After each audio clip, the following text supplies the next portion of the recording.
গরু পাচারকারী সন্দেহে গাড়ি আটকে ব্যাপক মারধর, উত্তেজনা দুর্গাপুরের কোকোভেন থানা এলাকায়। আহত 2, ছিনতাই টাকা পয়সা। বিজেপি আশ্রিত দুষ্কৃতীরা, এর পেছনে অভিযোগ তৃণমূল জেলা সভাপতির। অভিযোগ ঠিক নয়, পাল্টা দাবি বিজেপি নেতৃত্বের। গরু পাচারের অভিযোগকে ঘিরে ব্যাপক উত্তেজনা দুর্গাপুরের কোকোভেন থানার অন্তর্গত গ্যামন ব্রিজ এলাকায়। গরু বোঝাই 4 চাকা গাড়ি থেকে লোকজনদের নামিয়ে ব্যাপক মারধর। বৈধ কাগজপত্র থাকা সত্ত্বেও তাদেরকে মারধর করা হয় বলে অভিযোগ। এমনই কান ধরে ওঠবোস করানো হয় বলেও অভিযোগ উঠেছে। টাকা পয়সা ছিনতাই করার অভিযোগ রয়েছে। বৃহস্পতিবার সকালে বাঁকুড়ার বড়জোড়ার আশুরিয়া হাট থেকে গরু নিয়ে 4 চাকা ছোট গাড়িতে দুর্গাপুরের জেমুয়াতে ফিরছিল একটি গাড়ি। অভিযোগ 4 চাকা গাড়িটিকে আটকে দেওয়া হয় কোকোভেন থানা থেকে ঢিলছোড়া দূরত্বে গ্যামন ব্রিজ এলাকায়। অভিযোগ এরপর শুরু হয় পাচারকারী সন্দেহে ব্যাপক মারধর। খবর পেয়ে বিজেপি নেতা পারিজাত গাঙ্গুলির নেতৃত্বে তার দলবল ঘটনাস্থলে ঢোকে। ফের শুরু হয় তাণ্ডব, ওঠবোস করানো হয় কান ধরে। তৃণমূলের প্রশ্রয়ই গরু পাচার চলছে বলে অভিযোগ তোলেন বিজেপি নেতা। এরপর সন্ধ্যাবেলায় কোকোভেন থানায় পৌঁছায় জেলা তৃণমূল সভাপতি নরেন্দ্রনাথ চক্রবর্তী। থানার সামনে অভিযুক্তের গ্রেফতারের দাবিতে শুরু হয় জমায়েত। বিজেপি আশ্রিত দুষ্কৃতীরা এই ঘটনার পেছনে রয়েছে বলেই দাবি তৃণমূল জেলা সভাপতির। যদিও অভিযোগ পুলিশকে বারবার ফোন করা সত্ত্বেও কেন তারা ঘটনাস্থলে ঢুকল না তা নিয়ে খোঁজ খবর করবেন বলে জানান তৃণমূল জেলা সভাপতি নরেন্দ্রনাথ চক্রবর্তী। অভিযোগ ঠিক নয়, পাল্টা দাবি বিজেপি নেতা পারিজাত গাঙ্গুলির। সব মিলিয়ে গোটা ঘটনাকে ঘিরে দুর্গাপুর কোকোভেন থানা এলাকায় ব্যাপক উত্তেজনা ছড়িয়ে পড়ে। যতক্ষণ না দুষ্কৃতীরা গ্রেফতার হচ্ছে ততক্ষণ আন্দোলন জারি থাকবে বলে হুঁশিয়ারি তৃণমূল কর্মী সমর্থকদের।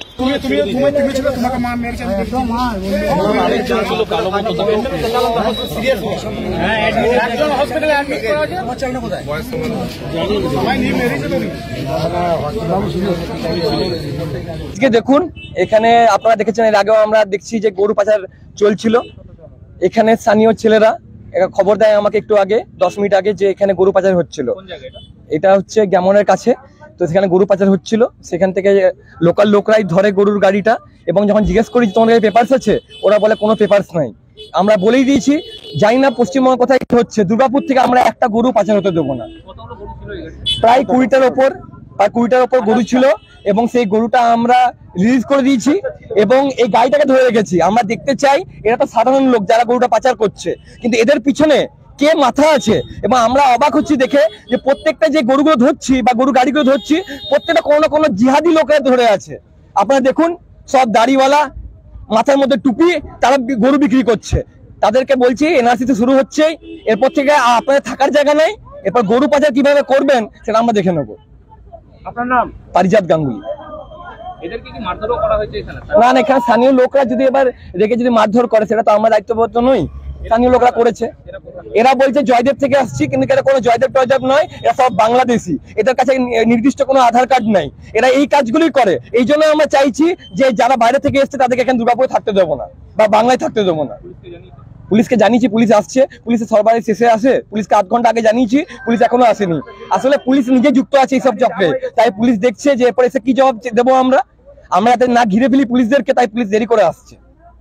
গরুগুলো কি করলেন? গরুগুলো আমরা ছেড়ে দিয়েছি। এখানে অনেক লোক আছে যারা আমাকে আগেও বলেছে যে গরুগুলো যদি পায় তাদেরকে জানাতে।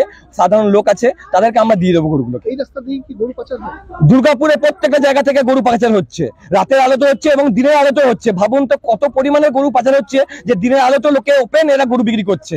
লোকের সৎসাহস নাই, কিন্তু আমাদের যারা কিছু ছেলেরা আছে আমরা ভেবে নিয়েছি গরু পাচার কিছুতে হতে দেবো না। পারিজাত গাঙ্গুলি। আর আমার পাড়ার এক ভাই যেমন ব্রিজের তেল ভরা বাড়ি ফিরছিলাম, বাড়ি ফিরার সময় এদেরকে আমি দেখি গরু নিয়ে যাচ্ছে। এদেরকে যখন গাড়িটা যখন দাঁড় করে দেবো স্কুলের সামনে, এরা গাড়িটা দাঁড় করে না, হাত মারি দাঁড়ায় না, ফুল স্পিডে এরা বেরোবার চেষ্টা করে। আমি সঙ্গে সঙ্গে ভাইকে বলি গাড়িটা ব্যাক কর, গাড়িটা ব্যাক করে আসার সময়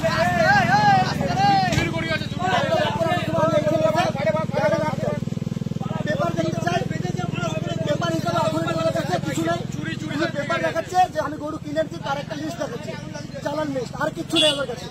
জিজ্ঞাসা করলাম গরু কোথায় নিয়ে যাবে, বলতে জেমুয়া নিয়ে যাবে। বলতে 3টা থেকে 4টে গরু গাড়ির মধ্যে আছে। যেমন কি নাম আপনার, কি নাম? আমার নাম দীপক দাস। এরা গরুটা বলছিল যেমন নিয়ে যাবো, এরা যেমন নিয়ে যাওয়ার জন্য বলছে 4টে গরু আছে, আমরা গরুগুলো কিনে নিয়ে যাচ্ছি। আমি রীতিমতো যখন গাড়িটা চেক করি, দাঁড় করি, ভাইকে বলি চেক কর, গাড়ি দেখছি ভেতরের মধ্যে পুরো গরুকে গুটিয়ে গরুগুলোকে ভিতরে ভরে রেখেছে। আমরা এসে আটকেছি। এই বিহিত না হবে, এই গাড়ি এখানে দাঁড়িয়ে থাকবে, গাড়ির ড্রাইভার পালিয়ে গেছে। এর পরবর্তীকালে কিন্তু এরা প্রচন্ড মার খাবে। কি নাম আপনার? আমার নাম দীপক দাস, 41 নম্বর ওয়ার্ডের বাসিন্দা। নিয়ে আসলেন গরুগুলো? কতগুলো গরু ছিল? 8, 14, 15। তো এগুলোর কি কোনো কাগজপত্র ছিল আপনাদের? তাহলে দেখিয়েছিলেন এদেরকে সে কাগজ? কিসের কি করেন? গরু ব্যবসা করেন নাকি? বলছি এই গরু যখন রাস্তা দিয়ে নিয়ে যান, কাউকে কোনো পয়সা দিতে হয়? হ্যাঁ, কে নেয় পয়সা? পুলিশ পয়সা নেয়? কোন জায়গায় পয়সা নেয় পুলিশে? হ্যাঁ, কতগুলো জায়গায় পয়সা দিতে হয় আপনাদের? আপনাদের কাছে তো লিগাল পাস আছে, তাহলে পুলিশ কেন পয়সা চাইবে? লিগাল পাস আছে। হ্যাঁ, বলছি কতগুলো জায়গায় পয়সা দিতে হয়? ওই যেখানে যেমন নেয় আর কত করে নেই? ওই 200, 300, 400, 500 যেখানে আজও কোথায় দিয়েছিলেন থানার সময়তে? চাঁদা নিচ্ছে ওখানে, কোনখানে চাঁদা নিয়েছে? ওই যে ওখানে বলছি এখন তাহলে গরুগুলো কি হলো? গরুগুলো ছেড়ে দিলেন তো তো আপনাদের তো অনেক টাকা লস হয়ে যাবে। তো গরু সব চলে গেল। গরিব মানুষ আমরা। মারধর করা হয়েছে আপনাদের? হ্যাঁ মারধর করা হয়েছে আপনাদের? হ্যাঁ, মারধর করেছে। কত টাকার ক্ষতি আপনাদের এই এতগুলো গরু ছেড়ে দেওয়াতে? 5-7 লাখ। 5-7 লাখ? কি করবেন তাহলে এখন? কি করবো, ওরা তো নেই বাবু। কতক্ষণ আটকে ছিলেন এখানে? এই 2-3 ঘন্টা, 4 ঘন্টা। পুলিশ আসেনি? না, পুলিশ আসেনি। তো আসার সময় তো আপনি বলছেন যে পুলিশকে টাকা দেন, তো পুলিশকে কোথাও এখানে না, দেখতে আমরা এদিকে এসি একদিন, এদিকে কোথাও টাকা দিতে হয়? এইদিকে চাঁদা ফাটা নিল। তাহলে এখন কোথায় যাচ্ছেন? এখন বাড়ি যাবো, কি করবো। কি নাম আপনার? আমার নাম নাজিমুদ্দিন। নাসিমউদ্দিন। হ্যাঁ। কোথায় বাড়ি আপনার? জেমু। জেমু? হ্যাঁ। বীরভূম? না, জেমু। জেমুয়া।